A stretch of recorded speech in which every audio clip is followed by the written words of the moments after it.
Hello, and welcome to a Bon Mott's production of MOTSterpiece Theatre, where we review critically acclaimed cinema spanning the breadth of human filmmaking. MOTSterpiece Theatre.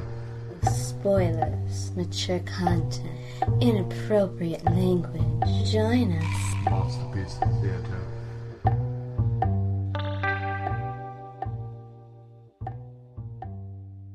MOTSterpiece Theatre. Hello, I'm Jonathan E. Manser, and this is another episode of MOTSterpiece Theatre. I'm with Leah Bahar Hello, all. and Siva Ramosi. Hello. And tonight we're doing the amazing movie classic Forrest Gump, which I'm going to give a little funny synopsis first. A mentally challenged individual holds busgoers hostage as he forces them to listen to his life story. But for the real synopsis, we're going to turn to Leah, who will give us a brief overview. It's the story of a simple man who opens a briefcase and with that is reminded of a life he simply lived, but one that changed our nation from racial discrimination to Elvis to the Vietnam War. And by choosing to tell his story with strangers, he is ultimately reunited with the love of his life and a child that he didn't know he had and changes his history. Well, that's one way of viewing it. But for a more in-depth analysis of what this movie is, we're going to start with Steve-O with the introduction. So, the movie starts off on a floating feather that is slowly coming down to Earth.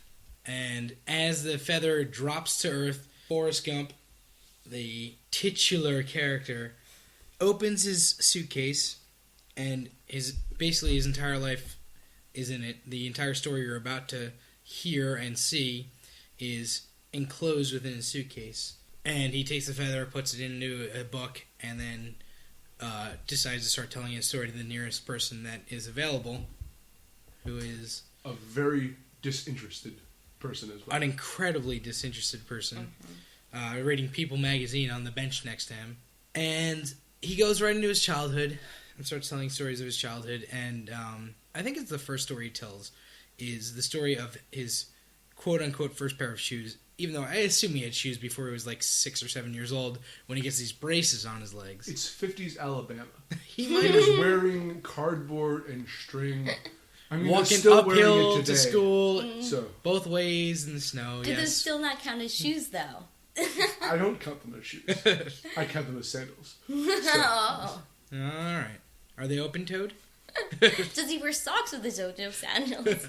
I'm pretty sure Forrest Gump does. Anyway, he goes to the doctor and gets fitted for these braces on his legs because, as the doctor says, his legs are fine, but his back is crooked as a question mark, I believe is the... Politician. Crooked as a politician, that's right. And he goes from there. So, I would like to ask this question. Where do you guys think the introduction ends? Because I'm kind of around that point where, like, maybe it ends when he starts running. Is that maybe? It's a very actually tough question because this is a biopic. I would suggest that there's a transition scene where he is a young child with a young Jenny, who is the love interest throughout this, we'll get into that. Mm-hmm. And then they're in high school. It transitions from them as one to the other. And I think the minute that turns is the end of the introduction. Because it repeats the opening when he actually breaks the braces. Right. What happens? A group of hoodlums from his neighborhood throw rocks at this poor child. Bunch of dicks, really. They say early on that Forrest has a 75 IQ. I'm pretty sure after getting rocks continuously connected to his temple by these children throughout his entire life, he's probably been knocked down to a 72 at least. So they show that scene, and he ends up running, he breaks the braces, runs off, and then it cuts to high school later on, and they do a repeat of that scene, where the same children now grown up in high school are still throwing rocks at him and chasing him down with a car as far as running off.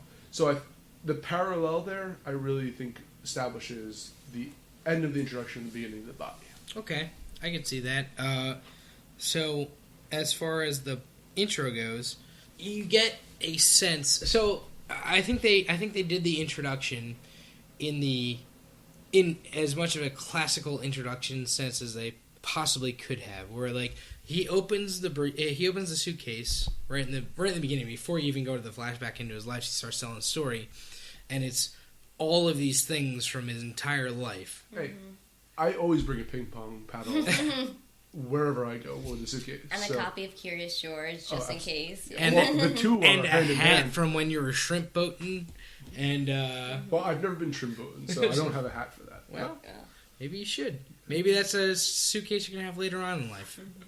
Of course, a box of chocolates, because you can't go anywhere without a box of Well, chocolates. that's how I have to seduce people to listen to my life story. I would like to note that he wrongly states that you never know what you're going to get from a box of chocolates, when I can almost guarantee that if he turned that box of chocolates over and looked at the bottom of it, it would have stated every single kind of chocolate that was in there.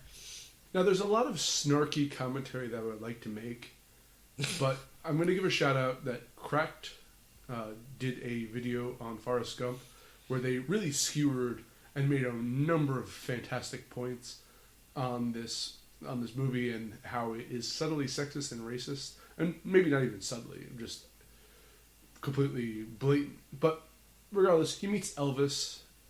There's a lot of cute scenes that are probably charming the first time you watch this, but almost become insufferable upon multiple viewings because it's too saccharine, it's too sweet, and Too easy. there are a lot of easy jokes in this. Yeah. So the Elvis one's a perfect example of that. He teaches. He has a scoliosis or whatever issue he has with his back, and because of his leg braces, he teaches Elvis how to dance, changing American a history. number of implications in there that are not very polite.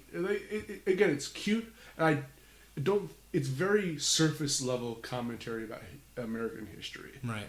It's inserting Forrest into situations and they don't consider the implications when they have him in places. So, I don't, or maybe they did, and the director's a terrible person, and the screenwriter is a terrible person.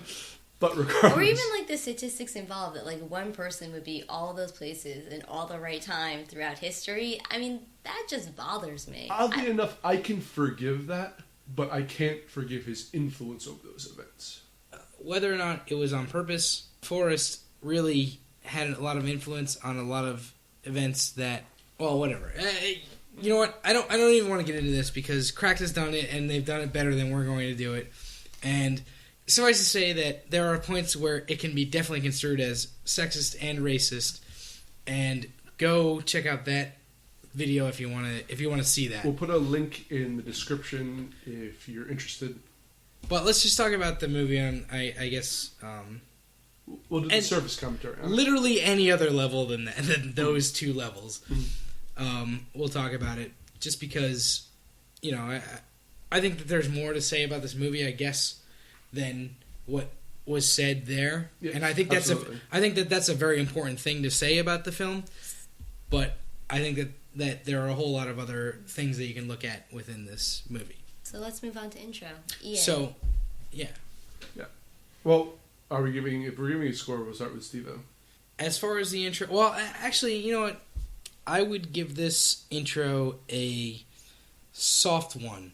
I think it got me into the movie, and I actually really like the suitcase scene where like it kind of sets up the rest of the entire movie, and like the second time you watch it, you kind of get something more out of it, which I think is a good touch. I'm trying not to view it as my second watch because I enjoyed seeing this entire movie the first time through.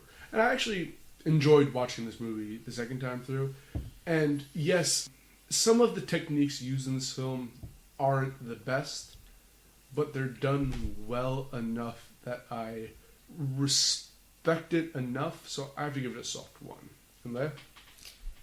Well, so Ian, where do you say the intro ends and the story begins? When he's running? No, I believe it's when he enters high school. It's a really quick cut. So like he's a little kid, and then he's older, just so, in, yeah. just in high school, and you know it's Because I feel like it starts so much before then. the body. You mean? Yeah, well, I mean, the intro ends at the point where he, like, explains himself. So he's sitting at the bench and he, like, starts telling his story. And then he goes to start telling about the house and all the different people who live in there. For me, that's, like, the intro. Because that's, like, all you need. You've set up this character. You, like, understand that he's retelling his story. And you're going to, like, see what happens to him. Actually, it's a very From there. fair Yeah. point to cut it off. So you think as soon as the flashback starts, that's where the intro ends, right? As soon as they're not on the bench anymore. No, well, because he starts talking about his shoes, and then he goes into, like, where he got his name, and then after that, there's a scene where he's, like, telling about the house that he lives in, and, like, it belonged to his great-great-grandma, and all these people started living here, and then you see this scene with Elvis. So it's kind of like the point in which he starts impacting history is when the intro ends and the body begins. Interesting. Oh, that is interesting. That I hadn't even thought about that. Where he meets Elvis is where the intro ends. It's where the timeline split. That's where there's no going back. So on your, this is gonna be interesting because you have the body. You're going to be talking about that, but Well, this is not the first time that we've come across a disagreement about That's the true. ends of introductions or even the ends of body. So. That's true. But on your intro, what do you think? In that sense, it's a good intro. It sets up the idea of the music, which is consistent throughout the whole movie. There's always a background soundtrack or music that's very identifying in the scene, so that sets it up really well. You have an understanding of who the main character is and how the story is going to be told to you, and that's enough for an intro sometimes. And for that sense, I think it's if you end it there, it's a very well done intro. I think that even if you accept the ending that Steve-O and I gave it, all of those points you just made apply to the entirety of, and I think you've made some very good points, and I agree. So you're giving it a 1 then? Yeah, I'll give that one. Okay. So then we're going to continue. That's one. May I make I'll give it a soft one, because while I love all that, again, it's almost too corny, too easy, too coincidental that, like, at some point I'm like, okay, I get it. It's like eating too much sweet candy. At some point you're like, okay, this is good, but I need something else to mix it up with. But then again, it kind of sets that up, so... And then the body comes in. Yeah. Which, if you'd like to begin with the body and tell us all about it. Explain the body. I have a weird cognitive dissonance about this body. Maybe that's not the right term, but it's told through the lens of one person. And in that sense, it gets back to, like, the overdone, like, it's just, okay, I get that you're there and, like, all this happens too. But I also think that if you break the body up and you look at it as, like, small stories of each of these moments in time of history and, like, what happened, it's kind of funny. I get that it's, like, maybe, I want to go into that crack thing, but, like, okay, maybe there's problems with it, it's racist, it's, oppressive and whatnot, but, like, wasn't that not society at that time, so you can make that argument. Anyway, it doesn't matter. I hate that it's told through the point of view of one person, because to me it doesn't flow very well through that. So I have to give it a 0 because I don't like the flow, but I love that it's, like, these little moments of American history that have, like, been so influential and so changed over time. Regardless if it's too coincidental, I do feel that someone is telling me the highlights of their life. Mm-hmm. He never seems to introduce a point that isn't that he never introduces a point that's superfluous to his view of the world. These are all, like, the most inconsequential moments historically that he brings up is about the woman he loves. Right. And then other ones are about important moments. In a way, I actually feel it's almost disingenuous for him to constantly reference having met all the presidents, because I don't feel that his character would have considered that a important aspect of his life. But I think that the idea of the film was that he would bring all these points up, but it wasn't because of the people or the moment that he was in. It was just because there was something about this moment that caught his interest or, like, made him interested in it. And I feel like there are certain points where that fell flat, and I feel like there were certain points where that rang true. I agree with that, and I guess this is where I might have my problem, because I love the voice it gives to the Vietnam vet coming back and Lieutenant Dan's character, and he goes through this whole transition of being, in a room with maybe prostitutes or whoever those women were and, like, drunk, to the evolution of his change. So that's nice. My question is, like, I feel like you can do that without having to be like, oh, well, I found Watergate, or like, oh, I found Everly Esley. All right, now I found Presley. I have a point to that. Why would he even make the reference to Watergate? Was he telling someone that I was staying at a hotel and I called and the lights were too bright? Yeah, no, I don't think he would have included that in his life story, because that doesn't seem. It seems that it's more for the point of what the screenwriter wanted to do versus being true to the character. Well, as I said, that's one of the moments that kind of fell flat for me, because it's like, why would you tell that story? There's no reason that you were like, oh, and then one night I woke up and the lights were too bright, and I called down to the main office and I told them to turn it off, and then it was at the Hotel Watergate, I guess, and then you're supposed to assume that was the night that Nixon was got caught. And especially because the scene after that is Nixon on television making a speech. And my thing is this, I have to do it. Go back to Coco Chanel. Before you walk out the door, take one thing off. I think there are so many moments in this film that had they not been there, you could have the same movie. It's just like there's like these moments where like, oh, and also that, yay. Like, yeah, they're point? throwing darts at a board of historical moments to include.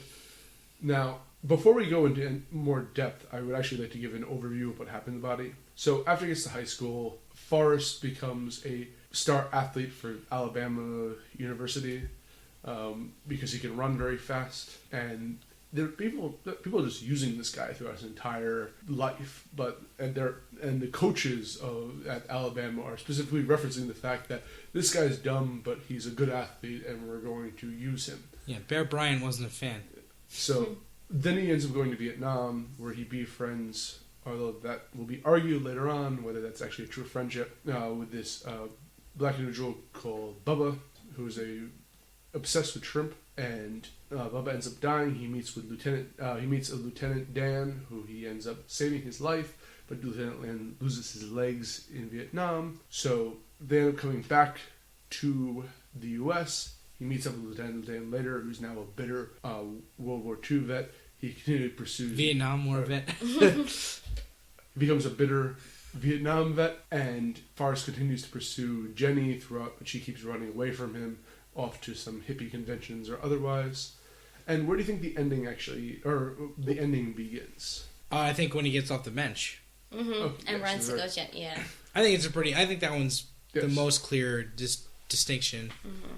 So he ends up becoming a shrimp boat captain with Lieutenant Dan because of Bubba. They end up becoming very wealthy, also because of Apple stock. Again, reference. Yeah, that Apple stock thing, I mean, so it seemed like the Apple stock thing came out of fucking nowhere, and I'm pretty sure I remember it coming out of nowhere. It's been a while since I've seen this movie. Now, yeah, so he ends up sleeping with Jenny at a point. Right. Ends up proposing to her. She rejects him.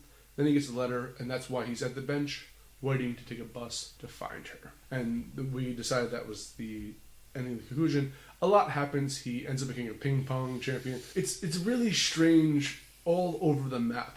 And actually, now you mentioned Apple, this is Forrest Gump is a serious version of a Family Guy episode. It's just referential throughout the entire thing.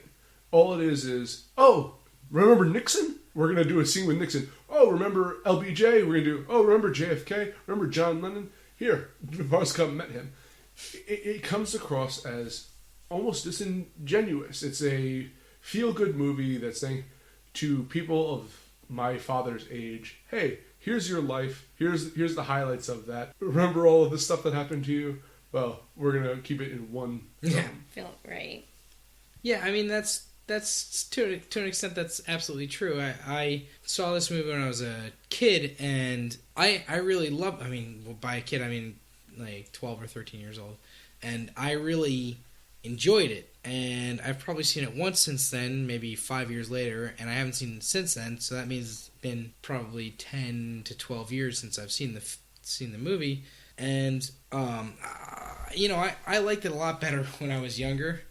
Well, I liked Family Guy a lot better when I was younger as well. That's absolutely true. But that's not to say that I didn't like it this time through. It was an enjoyable movie, but it wasn't. There were a lot of problems with it that I didn't notice when I was younger. Yeah. And I think that's a big issue. And you know what I noticed, and especially when you were retelling it, is like one of the major problems. I feel like it's this like same story over and over again of like, oh, I met this random person, became my best friend, and I went out to save them, save your narcissistic complex, whatever it is. And then in the middle of this, some like crazy shit happened that like changed. It's like it's 2 hours of the same story that you could have told me in like 15 minutes. I need the intro, 15 minutes of that, conclusion, be done with it. But if there's movies being, half an hour movie, that'd be tough. if the movie's being honest, though, that would be what sitting next to... I feel actually to the original bus passenger who was forced to listen to Tom Hanks retell this life story. I feel like this movie is actually someone just rambling at me about what happened to them. And like, good for you that it's interesting, but like, what is the point? Why did I watch this movie for 2 hours? 2.5 hours. 2.5. I keep rounding down. Well, it's 2:22. And I'm going to be as cynical as possible with this comment. You watch this to be nostalgic to all the things that the audience is aimed at. It's saying that here's the history of what happened to you. Here's the history of white America at that point. And they hit they hit everything from the smiley face images at a point to the shit civil rights happens. Yeah. The best stuff. And I don't know, it just the more I see, the more I'm thinking about this, actually the angrier I'm getting at this. I don't like I'm very much a non-nostalgic individual, and I don't like things that prey upon nostalgia, and this certainly does. Yeah. Even worse, it preys upon nostalgia and that feeling of unrequited love that like, oh my god, you finally get. Because I feel like, maybe not, maybe I just believe most people at some point in their life had that relationship of like, you just love somebody and no matter what you do, you may never be with them. But this movie gives you that conclusion because he gets Jenny. So it's like very nostalgic and you get the girl of your dreams that you've been looking for your whole life. But does he? And I really want to tear that apart during the character analysis. My response to that is he gets her because it's from his point of view. So while me as the audience may feel like, oh my god, you reached out to this guy when you had a child and knew you were sick and maybe he's playing her. We'll get to that in character. Okay. Wasn't great from her point of view either, I'd like to point out really quick. Well, we don't know her point of view. Her point of view is that she died. Yeah. She is the voiceless of this whole character. She ended up not having a point of view at the end of this movie because she was dead. So, shall we vote? Body. I've actually I was originally going to give it a 1, but I've worked myself up into a 0. 0. I am going to give the body I think I'm going to give it a 1. Because I am nostalgic. I'm a nostalgic type of person. Oh, yes you are. And I like nostalgia. That's the only reason we're friends. Exactly. I'm going to start with conclusion. So having spent the entire movie telling random people at this bus stop stories, like 4 different people come and go. So we as the audience have understood his entire storyline. But these random strangers have just appeared as he's talking to no one in particular, not knowing who some of the major players are in the story and just being kind of getting contextual clues. I love the fact that he hasn't noticed who they were really, and they didn't care. That's what it seemed like throughout the entire film. Mm-hmm. Also, sitting at a bus stop is just that boring. Yeah. He's done remarkable things and been on national news. He's met several presidents. No one recognizes him. And they even specifically state that several months before when he decides to run across the country for several years, I think they say 2 years or so. Yeah. He's being interviewed by constant, and this is pre-internet. This is when people watch the news on television. Mm-hmm. Yet no one recognizes who this guy is. Granted, he had a huge beard at the time, but go on. I feel like, not purposely at all, but the way you're saying it reminded me of almost this precursor to reality television world that now exists. It's like this guy's only famous because... Oh, wait, yeah, I mean, he was in the war, but you were just saying, oh, he's met your president, so he's been on the TV, and he was like, you disagree. I completely disagree. I think that he would be way more famous right now. He's running across the country for 2 years. I'm not he saying, would be, no, he would be all over the internet. Famous. I'm saying the reason that he's famous are these, like, celebrity reality... Actually, listen, I met 4 people who walked across America. Okay. And upon meeting them, I had never heard... They had a website that documented their entire trip. No one's ever heard of them. Yeah, exactly. Of course. So, again, Yeah, there are people who do that. And I've talked with a couple of people that have done that, actually, but nobody actually knows who they are. But if you were doing it for 2 years straight and people were interviewing you and things, I feel like that would explode on the internet. So, regardless of whether he would be internet famous now, doesn't matter. What happens at the end of the Yeah, and you can edit the whole thing out. That's kind of... he gets a... Oh, no, we're not editing it out. Anyway, at the end, I edit nothing.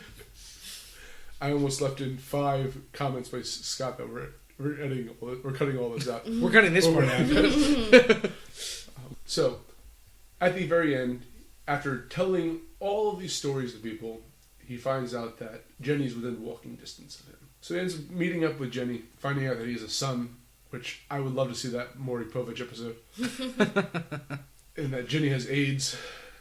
Lovely. They end up getting married. Lovely. She dies. He's stuck with the kid now that he's going to assume is his because he wants it to be his. And it's And Haley she Joel tells him Osment, it's his. which... Yeah, she doesn't have any reason to... Or he doesn't have any reason to disbelieve her. I guess. He doesn't have any want to disbelieve her. Right. But regardless, and it ends up happily ever after with everyone that Forrest Haley Gump ever Joel loving Osment. dying. Oh, and Lieutenant Dan gets a new set of legs and marries a Vietnamese woman because, you know, it's got to be Irony. saccharine. Yeah, because of irony. Yeah, so that's the ending for... Oh, and it ends up, because this movie likes to do a lot of repetition. At the very beginning of the film, Forrest is hesitant to go upon his school bus, but so at the very end, he brings his son to the same school bus, driven by the same woman, although she's much older, and, you know, happily ever after for Forrest Gump. Any opinions? I'm really torn because in some way a conclusion should always bookend the introduction. And this does accomplish that. It gives you full circle. They're back on the bench. They're waiting for the school bus. There's still the thing with the feather. And it's kind of like you see the sun is repeating this cycle. But what's different at the end from the beginning? I think that you're partially right as far as a conclusion goes, where it should reflect the beginning in some way, but it should also summarize the story in a way and show where the where things have changed from the beginning. And that's the part where I'm thinking about. You know, I don't know if it shows that anything is actually different or you know, I don't know if anyone has really grown in any way, or I don't know if anyone has actually changed in a meaningful way. Or Okay, go. No, go ahead.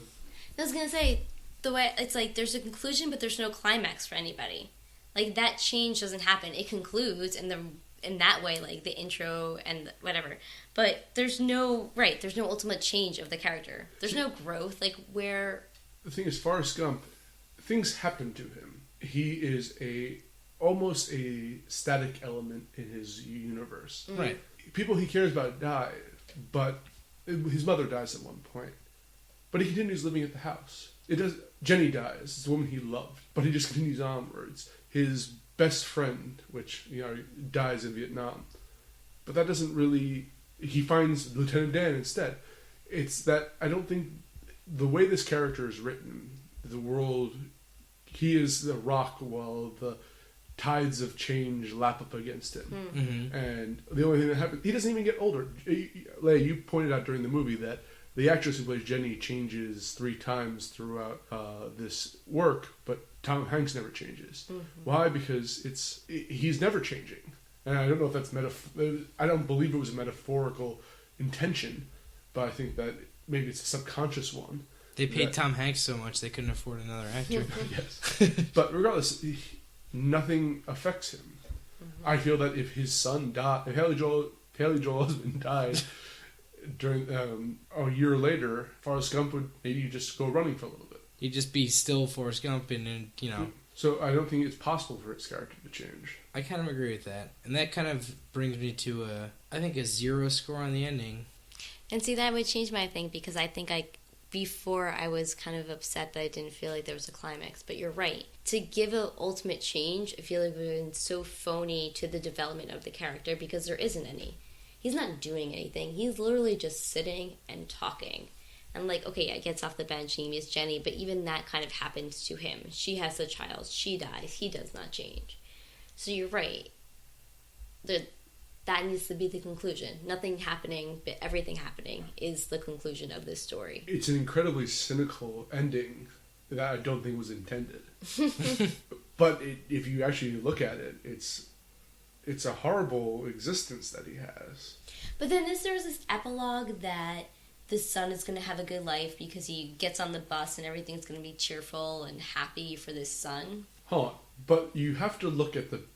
Again, I said the world happens to Forrest Gump, but it has constant themes throughout it of tragedy. So why would anyone who comes into contact with Forrest Gump think anything positive would happen for their life?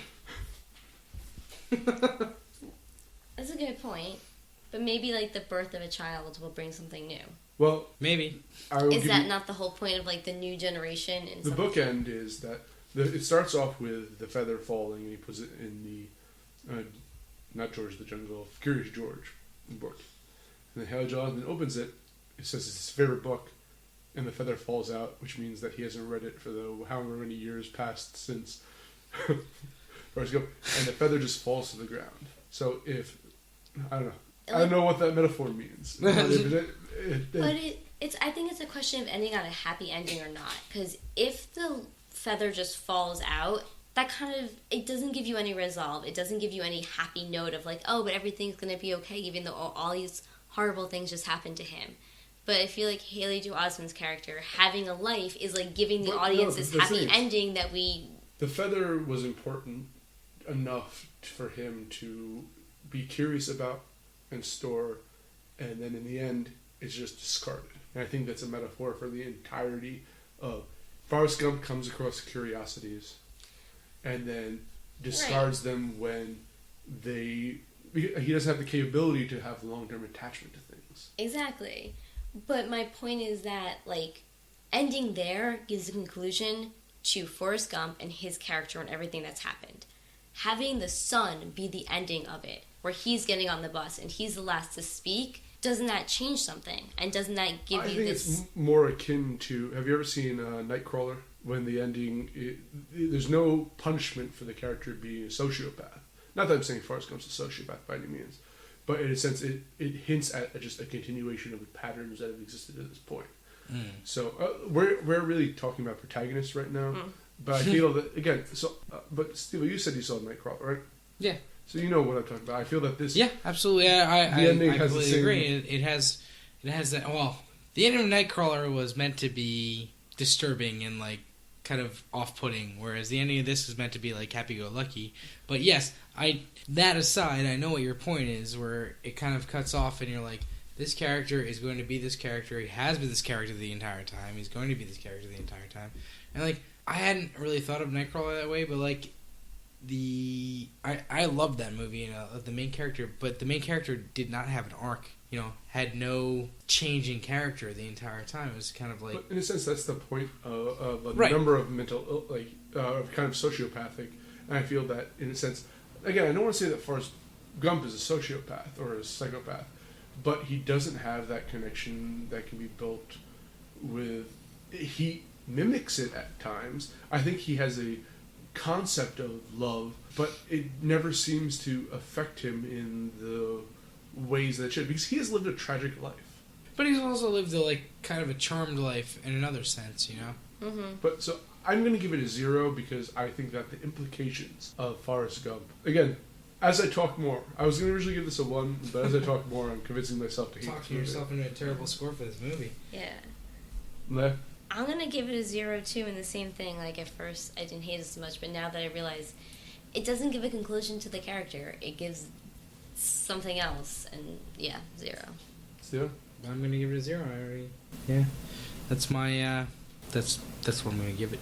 Alright, so, well, what about themes? What about themes? Exactly. What are the themes? First, tell me, because I guess the idea of the American zeitgeist... the theme is the American zeitgeist of the last, starting in, when did this come out? 98 or something like that? 40 years before that, or 50 years before that, I think it was just kind of a nostalgia piece, where you kind of went back through all those years and remembered all the good times and some of the bad times and, like, the, Actually, it was mostly, now that I think about it, other than Elvis and what else? I'm sure there's other things, but like it's mostly just shitty memories from the American past, right? Vietnam, Nixon. Well, segregation was in there. Yeah, but it was like the struggle. Like, not that the struggle was a bad thing, but like that was not a great time for anybody. Like, nobody wants to be. Who knows what people want? I don't want to say anything about what people want, but it's a lot of like struggling, and the movie's a lot about people's struggles. Like, you know, even on a personal level with Jenny, she never seemed happy in the entire movie. You know, I guess it's kind of about growing up in the American past and like kind of inserting yourself into the American narrative. I'm rolling up my theme sleeves right now. Your sleeves? Sleeves, yeah. Alright, so I'm going to give this... I actually came across a sneaking suspicion of this movie, specifically around Lieutenant Dan, where... And also, actually, Forrest Gump does bring it up occasionally. The entire thing of what is fate, what is free will. I don't want to go too deep into that, but there's a point with Lieutenant Dan about kind of a Christian message there of him going to the Vietnam War, wanting to die a warrior's death, ending up having his legs blown off and ending up a cripple, and him raging against that and being the stereotypical Vietnam vet, bitter at the world, and him saying that people keep telling him to worship God and how there is no God because how could there be for him to let this happen. Then he becomes the shipboat first mate and has a religious experience while riding out a hurricane. And Forrest Gump says, I guess God was there all along. But there seems to be this thing that Forrest Gump, regardless of whether it's a Christian intent or not, Forrest Gump does live that charmed life that you mentioned. Mm-hmm. That although everything terrible happens to everyone around him, he seems to have this, whether it's fortune, whether it's luck, whether it's whatever, a godly type presence, he becomes he stumbles upon good tidings at every step. Accidentally becomes a millionaire and decides to still be a gardener because that kind of humble life makes him happy. Whereas you look at a character like Jenny, who seems to be a well-intentioned person trying to find herself, but just misfortune continually falls upon her. She was molested as a child. She gets thrown out of college for posing for Playboy. She gets beaten by boyfriends. Misfortune, like nothing. She has AIDS. She was a heroin addict. Terrible things happen to her, and there's no rhyme or reason for why the good things happen to Forrest Gump and the bad things happen to Jenny. Yeah, you can say there's a little bit of personal responsibility, but because of Forrest Gump, he doesn't do anything because he does things because he has the sense of morality, but he doesn't do anything extraordinary to deserve the boons that occur to him. Mm-hmm. So he doesn't really make choice as much as choice happens to him. Yeah. So It seems that this is a very, not nihilistic movie, but a very that shit happens movie, as they say earlier, that it doesn't matter what your intentions are, you could be a Forrest or you could be a Jenny, depending on how the world wants to treat you. Yeah. And I think it's interesting because when he's running, that's kind of the question that's present. It's why are you doing this? And he doesn't have an answer. And I think that's kind of poetic to the whole movie. There is no rhyme. There is no reason. I just felt like running. I was just doing this because this is... In a sense, he becomes a holy figure at that point. And then when he decides to just quit, he has all these... in a sense, he has built a responsibility to his followers who have found purpose in him. And he just leaves them because he just feels like stopping. But yet, he gets everything he wants in life. Mm-hmm. I would say the rhyme and or the reason of everything that happens to Forrest Gump is because he's it seems like it's because he's the main character of the story. Everything that's good that happens to him, and everything that's bad that happens to all the other characters because they're not the main character of this story. Which is kind of Unless there's a whole third alternate telling of this in which Forrest Gump was really molested as a child and he creates all these different characters in order to, He's the one who got his legs blown off in Vietnam. Exactly, and he's just sitting on a bench telling the story of all these different that'd dissociative be identities. All the terrible things that have happened to him. Or he's a succubus of sorts for luck. He just, anyone he meets, he drains whatever good fortune would happen to them and stores it karmically to himself. And that makes him, again, I can't blame him because he's not realizing what he's doing, but he's a danger to society. So, I don't know, I think that the director and the screenwriter brought up some interesting topics, but never in depth. It's all just kind of surface commentary on things. I would agree with that. I would say you're right about that. I don't know if there's any other, I don't know if there's anything much more to go into in themes. I didn't think that it was super deep in terms of themes. Nostalgia and karmic succubi. Yeah. Yeah. Pretty much. So what are you guys going to give it? 0. I'm going to give it a 0 too, in terms of themes. I'll give it a 0. Even I couldn't save the themes of this one. So Leia, we are now moving on to antagonist, whoever that would be.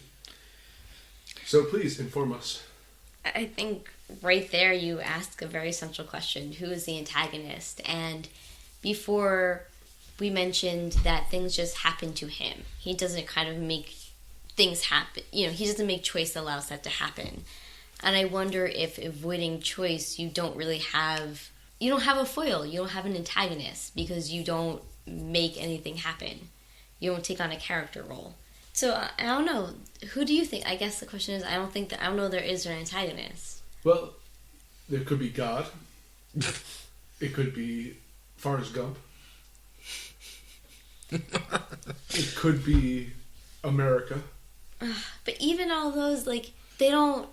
Those are very weak antagonists. Yes. Yeah, and they don't As far play as the against movie his character because they kind of rely on each other, or impact each other, or they don't challenge each other. I think a protagonist and an antagonist, the point of it is that they're in battle, that they're challenging each other, that they're making each other grow or change. And if his character doesn't change, is it because there's nothing to force him to change? Well, I hate to say this, but his character's mental state, I don't think he is capable of having an antagonist. Because I think he's incapable of having conflict in his life. Maybe that's the antagonist. Maybe that is the antagonist. The entire thing that ruins his happiness, I guess, through the entire movie is the fact that he's at least smart enough to bemoan his own, for lack of a better term, stupidity, which he says I'm not a smart man on more than one occasion. I think in this movie he defends that as well. The very quoted line, "Stupid is as stupid does." Right. Yeah, I might have a failing of sorts. So I don't But think those are that, his failings. They're not the failings. And then does that make him the antagonist? No, I don't think there's an antagonist in this film. Me neither. Yeah. I think supporting characters have antagonists, but I don't think he's capable of having one. And as the protagonist of this film, it's a moot point. Mm-hmm. Right, I think Jenny has antagonists in her life, and even the mother in some way, having to have sex with the principal, she has these antagonists, but he does not. So I don't know if that's an interesting way of doing the story, because again, it continues the character and it lets the story be what it is, which is just these things happened. Unless you want to view the story deeper than it was intended, that in a way Forrest Gump would be the omnipresent narrator. And every other character who is deeper than him has conflict. So yeah. Jenny would be a main character. Lieutenant Dan would be a main character. Who would be the protagonist. But again, though, that's not an antagonist. That's a way to look at the film, but that's not the way the film is presented. But even so, then I don't think that's an antagonist, because I think it's again it's really the story of all these little stories that are just kind of woven together through this one thing. So that's just a continuous narrative. That's not the antagonist of the story. So even then, you don't have, you know what I mean? I just don't think there is one. Yeah, I mean, if you want to view it even in the best positive light, it's a very weak idea that it's the issues you face during life. And I don't think that's a very strong way of... I think it's like a cop-out, yeah. So... Yeah, I mean, I would agree with you guys. I'm not sure that there is really an antagonist. But again, is that... And there's certainly not a strong antagonist. And maybe that's not fair, but that's the way that we're rating movies, films, and or stories. But I guess my question is that, does this story need an antagonist? Does Forrest Gump need an antagonist, or is our protagonist the ominous narrator, and therefore you don't need one, and to have one would actually ruin the narrative of the story? And by choosing not to do it, you made the right choice. Well, considering our scores so far, maybe it wasn't the right choice. But I think I agree with you on that issue, and I'm going to give it a conditional 1 that it wasn't necessary, but perhaps if there was, it would have been a better movie. But we never know, and since there isn't one... Is the biggest antagonist the kids that are throwing rocks at him? But that's, again, that goes... That's interesting though, right? And there's only really... Okay, sorry, I didn't interrupt. Or it's the people constantly using him throughout his life. Mm-hmm. So I don't know. Again, I don't think there is one, but because of the point Leia made, I'm going to give it a 1 with an asterisk. I am going to give this probably a 0 for antagonist. I don't think that there really is one, and therefore I can't give it a good score. Leia? I'm torn. It's interesting you brought up about the kids throwing the rocks and hitting him, because that's but not really. I was going to say one of the few times where something happens to him and it's not positive, but even then he starts to run, so never mind. Yeah, I have to go with a 1. I think sometimes the choice to take something away is actually beneficial, and a lot of problems that we've said in this movie is that it goes on too long. There's all this other detail that doesn't need to be there. And I think including this antagonist to Forrest Gump's character, which is in all the right places and doing it would have been too much. Mm-hmm. Actually, so I'm going to move on to protagonist, which we've talked about at length already. Right. And I assume that we're doing Forrest Gump as the protagonist. I think he's the obvious one. And again, I actually like my description as the omnipresent narrator, because that's really the role he fills. He is... Steve, you actually mentioned a very interesting point about the comparison to Big Fish, which I think is a much superior movie that tries to do the same thing, because in a sense of... where this is making you believe that all of these interesting events happen to one individual. Big Fish always had the caveat that, well, it's a guy who likes to tell tall tales. Right. Telling you all of these. And again, even with that, it has a subtle touch that Forrest Gump lacks. But, so I don't really know if he deserves a 1 or 0. I think Tom Hanks did a great job playing him. Mm-hmm. But he doesn't have... He's not a character. Mm-hmm. He's a bland person telling you all of the... Everyone else in Forrest's life is much more interesting than he is. And it just... From the choices they make. He happens to be interesting because of him randomly stumbling upon things. Yes. I would say that the only time that you really learn anything about Forrest is with his story with Jenny throughout. And all the other stuff is kind of window dressing to his story, I guess. But I do think that you end up knowing a lot about him, even though he is kind of... It seems he's incapable of telling his own story a lot of times. Too, he's a good storyteller, but he doesn't talk about himself unless he's talking about him with Jenny. But to that point... I mentioned that I was going to talk about this later in the podcast, and I think the right time to do it. His relations with other characters, specifically I'll focus on Jenny, Lieutenant Dan, and Bubba. He does not seem to... He seems to be attached to individuals because of the proximity of them to him. They're very much like the events that happen. They're people who happen to him. Mm-hmm. He likes Jenny because he's familiar with Jenny. He likes Bubba because Bubba's willing... Actually, both not willing to talk to him, yeah. just sits down and talks to him. And, so does Jenny. Yeah, but you'll see during the war, Forrest Gump working on other things. And it's almost Bubba has to initiate the interaction. Forrest is never interested in interacting, but he's his best friend. Lieutenant Dan is an authority figure in his life. And almost I'm not going to even mention the father figures, I don't think that's very... But again, he has lacked a male role model his entire life.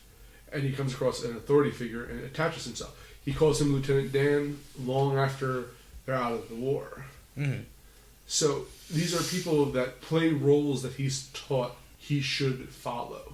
Mm-hmm. This is what love is, Forrest. Well, Jenny plays that role of what I've been told love should be. So I'm going to love her unconditionally.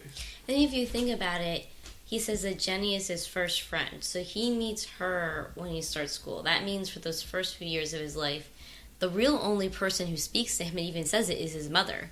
So you have to, like, that first bonding, that first interaction is this unconditional love. And it's almost like he just kind of repeats that pattern because that's all he knows. Because, and again, maybe it does go back to, like, he does have some sort of mental deficiency because he's very patterned and he's very black and very concrete thinking and, like, weird social interactions. Yeah, as much as you can say that Forrest is a simple protagonist and doesn't have like a lot of depth to him, I think that you can make the opposite argument as well. I think that you can say that there is a lot of depth to his story, and See, I think there's depth, like, oh yeah, he goes against Lieutenant Dan's orders and goes back and saves him and blah blah blah. But I feel like that's also his character throughout, is like kind of saving people without realizing it. Like when he runs away with Jenny in the cornfield and they like pray to be birds. It's just like the same thing over and over again. There's no depth to that. No, but what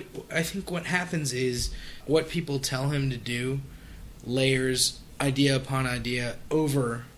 Well, like I think that he is. So is he like perhaps quote unquote too willing to follow orders or like to follow and do what people say, but he starts to develop his own idea of who to follow and what to do at certain times throughout the movie, and it gets more and more complex as the movie goes on, I think. Whereas he will listen to Jenny without batting an eye early on in the movie. In the scene where he's in Vietnam and decides to go back and save a bunch of people, what she told him to do was just run away whenever he's in danger, and then his, the idea of friendship or of camaraderie that he had developed from being there, from being in the war, kind of overrides that, and he comes back and goes and saves a bunch of people throughout the, before the entire jungle gets completely blown up. By napalm or whatever. But yeah, I think the idea was this patterned learning of how to deal with his emotions, and it becomes more and more complex throughout the movie. Yeah, that's a very fair point. And if you're actually thinking of him as a person with a 75 IQ, and that wouldn't be a complex, deep thinker. That would be exactly how Tom Hanks played him. And I think that that's the intent. You have to go with one because it was pulled off. Regardless of whether it's an interesting character or not. It was the intended character. So I'm going to give it a 1 on that. I'm going to give it a 1 for sure as well. I think that not only did Tom Hanks do a good job, but I think that it was written well enough that... It was a true character throughout. That the character was true to himself and also became a bit more complex, even though he didn't have much of an arc. Leia, what are you giving it? I'll give it a 1. I would agree, yeah. And Steve-O, we're on to supporting characters. I guess I will be the one to say in this episode, in our grand tradition, if there's one character that I enjoy, then I'll point that character out and give it a 1. And I really liked Lieutenant Dan in this film. I thought he was a good character, and he probably had more of an arc than anybody else, to be honest. So I would give Lieutenant Dan a 1, and I'll leave it there. I'll let you guys talk about it. I'm actually going to go in the opposite of our tradition, because I hate the character of Jenny so much. But not, hate's the wrong word here. It's not pity either. There's just something inherently wrong with the way her character is developed throughout this entire thing. And you can look at it as she's it's a complex character, or it's a character that's scattershot. You can view her as a devious, backstabbing woman who, again, I jokingly mentioned earlier that I would love to see the Maury Povich episode of his father's son. I don't know that's his son. We're told this entire thing, and that Jenny is idolized by Forrest. That's the entire movie, and she is not described well through his perspective. Yes, he loves her, but she has so many flaws. What's the truth of her character? What is? I'm so interested in what her mindset is. Why all of the? Are they poor decisions? Are they poor decisions through Forrest's point of view? I don't know. I'm just very torn by her character. The portrayal was fine. It's just there's something inherently that bothers me about it. I think what's bothersome is she's voiceless. Like, you don't have an answer to any of those questions, and sometimes that is, I don't know, it's just like really annoying and really unnerving that, right, you only see her through this like idolized version of Forrest Gump's perception of her, and you never get the full character. You never get her arc. You never get her story. You don't. And even Lieutenant Dan kind of has a story. He goes from like this guy who has a fate to somebody who is denied that, and then goes to rehab, gets angry, and then gets these legs. Like, he has more of a story than Jenny does. And like, why is that? Like, I don't know that she is a supporting character. I think she's something else. She's like almost like a weird femme noir. But I guess that is supporting. But I don't know. I actually agree with the femme fatale viewpoint. That's not. I love Lieutenant Dan's character. I think that Bubba bothers me to some extent also. I don't know, there's enough supporting characters in here where tragedy befalls almost every single supporting character in this film, and unfairly. And there doesn't seem to be any... It seems arbitrary whether they come out on top or no. And perhaps that's the intent, perhaps that's the idea that life is unfair. And that... But, I don't know, it just... Something doesn't sit right when watching this. So here's my question to you this then. The whole time we're talking about how there is a nostalgia to all this, and our two supporting characters, like either the people on the bench or us as the audience who like this nostalgia is targeted to. And if the point is just to tell that story, and by us watching it, we're engaging as being the supporting characters, does that count for something? And like, who are the people on the bench? They're not protagonists, they're not antagonists. Are they supporting? What are they? Well, we're all sitting at the bus stop of life. I mean, right. Actually, that's a very good point. I think that, I think they're just audience stand-ins, really. Like, you know. Well, I was certainly the disinterested woman at the beginning. Okay. And maybe also a little bit of the incredulous fat guy in the middle who storms off saying, I don't believe any of this. I'm certainly not the old woman who is in love with Forrest Eating Gump. up every word. Yeah, who like misses her bus to continue to listen to his story. I would, if it was between getting the bus I needed and watching Forrest Gump, I would take the bus. Fair enough. Me too. So, all right. So is that a couple of zeros for you guys? Yeah. Yep. I'm going to give it a 1. Stop being such an antagonist, man. Vote with us. Absolutely not. Join the dark side. Never. Do it. Never! He's the protagonist of his own universe. That's right. Aren't we all? Nope, I'm Nope. the antagonist. So, Sorry. Leia, on to you with dialogue. I guess I'll leave this simple. I'm gonna kind of give it a 1. I think some of it was corny and outrageous, but I laughed. I thought... You laughed, you cried. I mean... You incredulously stormed out. I did. I wanted to throw things at it. I guess at the end of the day... Wait, you wanted to throw rocks at Forrest Gump? I did want to throw rocks at Forrest Gump. Actually, I wanted to dig a hole, put him in there, and then stone him properly. Really, the stoning was just not well done. Very disappointed. No, I guess at the end of the day, I had a reaction to the dialogue. You hate it or not, some scene... That's it. I had a reaction, so I'll give it a 1. This is an unfair question of sorts because the dialogue of this movie, for a good decade, was some of the most quoted. Yeah. To the point of a fault. And to the point of it becoming almost insufferable to people. It was almost a similar effect to the song from Titanic at the end, My Heart Will Go On, that was played so much. Right. Or the song from, what the hell was that? Bruce Willis? Oh, with the meteor? Armageddon, yeah. The Aerosmith song. Yeah. So bad. Yes. So the the very fact that the cultural saturation of Forrest Gump made some of the dialogue overdone, but obvious. Trying to view it objectively, it's good dialogue. There's some, even to this day, I think we did actually laugh at a couple of the jokes that were in there. So I have to give it a good score as well. I would agree. I don't think we need to go too much into depth because it wasn't like the greatest dialogue ever, but it certainly was not in any way bad. Like I enjoyed the dialogue. So saying that, I have to give it a 1. Yeah. So that's 1's all around for the dialogue? All right, I'm going to start on style.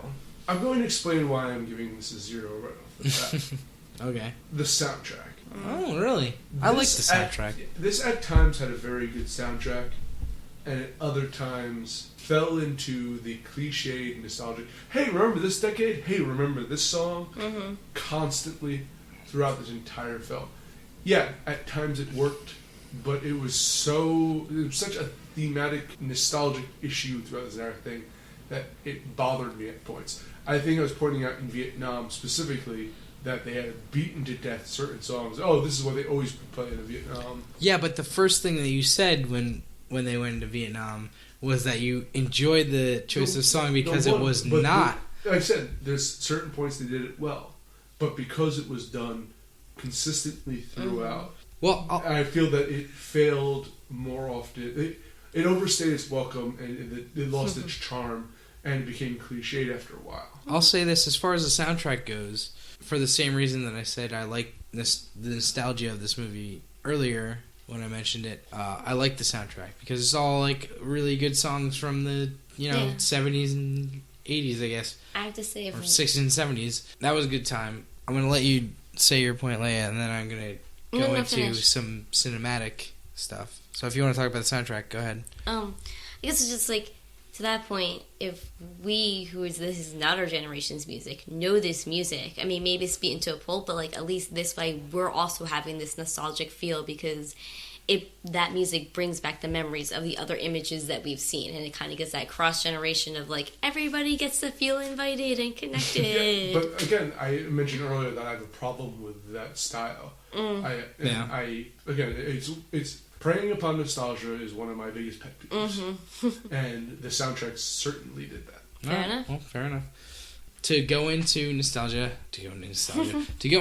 cinematic style, there were several points in this movie where I think I even mentioned out loud that like, oh, that's a really good shot. So I have to give kudos for the cinematography. At a lot of points, it's not that I wasn't impressed, but I guess I just didn't notice it that much, which can be a good or a bad thing. I don't think it was a bad thing in this case. And there were a lot of really good shots, I thought. Like, just every once in a while you would see a shot and you'd be like, oh, that's really like the shot with the all the helicopters in the sky in Vietnam was really cool. The shot at the end of when he was running, with the mountain backdrop was really the shot good. in Vietnam, which all the explosions happening behind him. That was terrible. Away. That was the worst shot of the movie. Whatever. I'm disavowing that one. But at many other points, there were shots. There were the shot over the cornfield when he was running with Jenny when they were kids. Yeah, that was really good. And I just think overall it was good cinematography, like good shots. Kind of related. To give credit to this film, it does its period piece very well. Right. It's over the span of several decades, and I believed that each decade was of its own time. Yeah. Exactly. It's a great way of saying it. And I have to give her credit for that. Just, I don't know. Again, though, the intent behind it is bothersome. To go in, the entire thing of him running and them coming up with the bumper sticker shit happens, and the smiley face thing. That was obviously just played as a joke, but yeah, like playing on nostalgia as a joke, But it's definitely part of the style of this is the nostalgia quality. Right. And again, fair or unfair, I'm going to rail against that. Alright, so you're giving it a 0, Ian? Yep. I'm torn because I see both sides of this and I don't know which side outweighs, because at some points there's the style which is bothers me and it's like so unnecessary. But then there are also really lovely shots. Like there's also the one where they're in Vietnam and Tom Hanks kind of like looks over his shoulder to all the chaos going on around him, and you see two guys who are just there. And then there's a bomb, and then you see the same two people burning up on fire, and you see that, and that's like that was really nice. And I was like, oh yay! And then there's crappy shit after. Yeah. I don't know which side like makes me have more feeling towards it. I'm like almost exactly in the middle. Well, you have to choose. Oh, God damn it. You have the angel on one side and the devil on the other. I'm going to give it a 1 if I haven't already said so. I'll buy you another extra couple seconds here. And now those are over. Dun, dun, dun, dun, dun, dun. I'll go with a 0. A 0! You chose correctly. Ouch. Ouch. Okay, and Theo, on to you with the recommendation. This is a film that, as I mentioned earlier, I saw when I was a kid.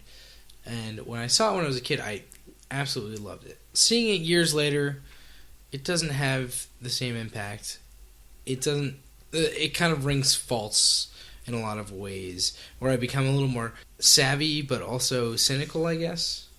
Perhaps not so much as Ian, but... I am not cynical at all. So. Okay. You just hate nostalgia, you're not cynical. But I would suggest that if you are a young, impressionable person, you may enjoy this movie. There are a lot of... Leia's laughing at me. She thinks she's a young impression person. I am, yeah. No, not even so much that. I think it's a well-done movie that has a lot of problematic parts that aren't super great, but overall it's a well-told story, I think, and if you kind of look at it as one person's nostalgic view of the past, and Zemeckis' nostalgia view. yeah, well, exactly. It's absolutely Zemeckis' nostalgia, and are not tied to the fact that all of it is anywhere near. It seems like a rewriting of American history, and you shouldn't take it like that. And I don't think it should be taken like that, even if that's kind of how he intended it. It's a fun story to watch, and it's kind of at the surface level, it's a good little movie. I mean, I would recommend that people watch it. I would also recommend that you take it with a grain of salt, and that you watch a lot of other really good movies of the same era to kind of balance out the ideas that are put forth in it. To challenge your view about the rejection of nostalgia and still being an optimist. I hate nostalgia. I think that a lot of cynical people actually fall back on nostalgia in order to excuse their present day state, that we can make decisions because back in the day it was much better. I'm a futurist. I always look for the optimist of what could happen. Fair On enough. that note, this movie is worth a watch.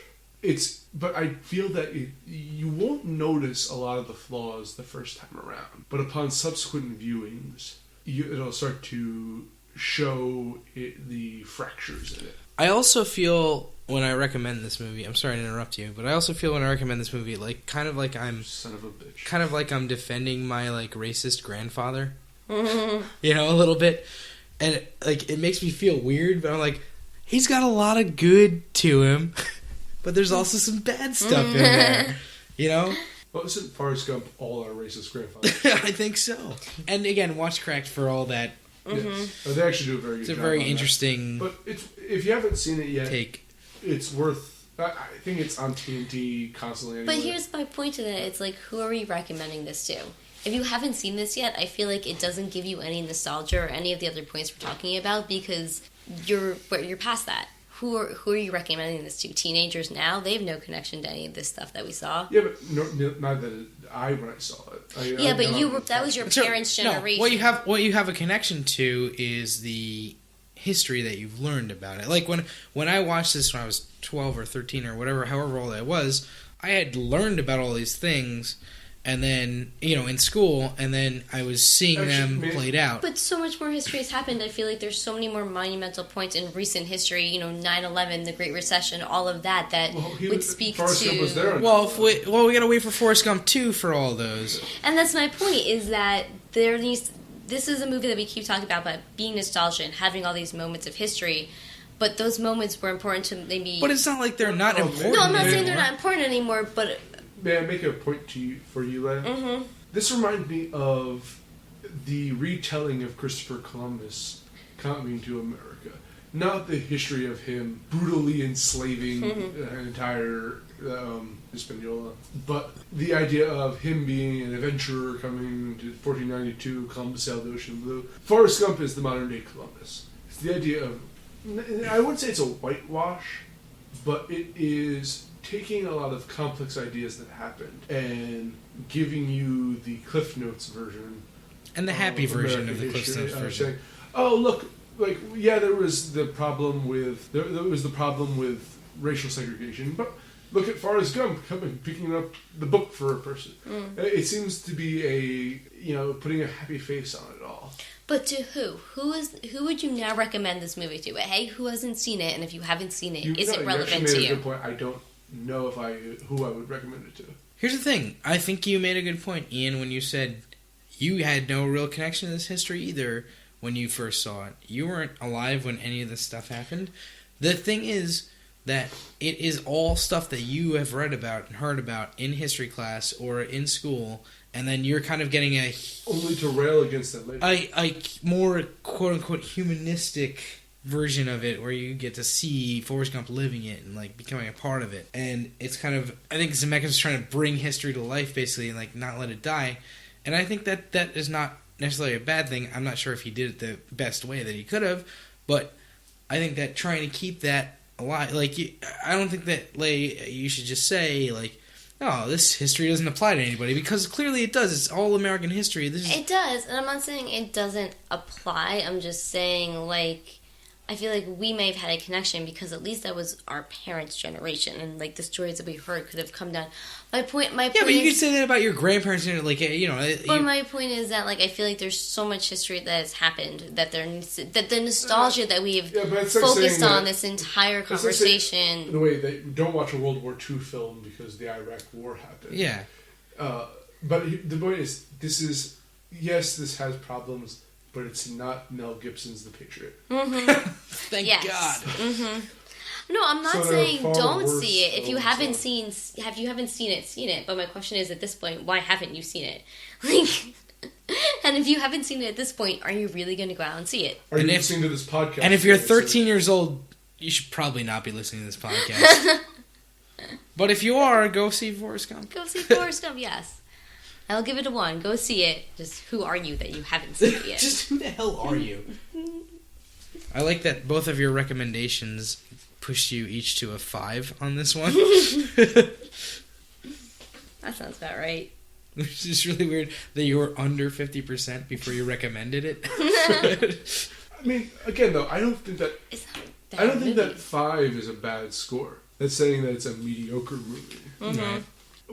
We actually have a habit of choosing selfishly decent movies. Yeah, that's true. So, but this is on the AFI Top 100. Yeah, but AFI has some really terrible movies on it. Well, I mean, Titanic's on that list. After I found out Titanic's on that list, I had a little... And God knows you hated Some Like It Hot. Oh, yeah. Well, we're going to have the MOTS 100 eventually, where we can tell the American Film Institute what the correct answers are. And I'll tell you right now, Mad Max Fury Road is going to be on mine. Yes. Oh, it might win an Oscar. Let's hope so. Or it won an Oscar depending on when we release this. So anyway, all right. So the final scores are the ever optimistic Ormosi. Bows all around. Gave it 7. Bow, bow, bow. And I'm bowing. Leia and myself, both old curmudgeons, gave it a 5. So that gives it an aggregate score of 5.666. Repeating. Which, it's an average movie. Mm-hmm. I don't think that 5 is a bad score. In fact, rounded up, it's a 6. You round 5 up, it's a 6. 5.66. So, again, maybe some people would disagree, but I think it's an alright movie. And so I'm Jonathan Manzer, here with Leigh Bahar. Hey, night, y'all. And Stephen Ramosi. Have a good night. And we shall see you next time for MOTSterpiece Theatre.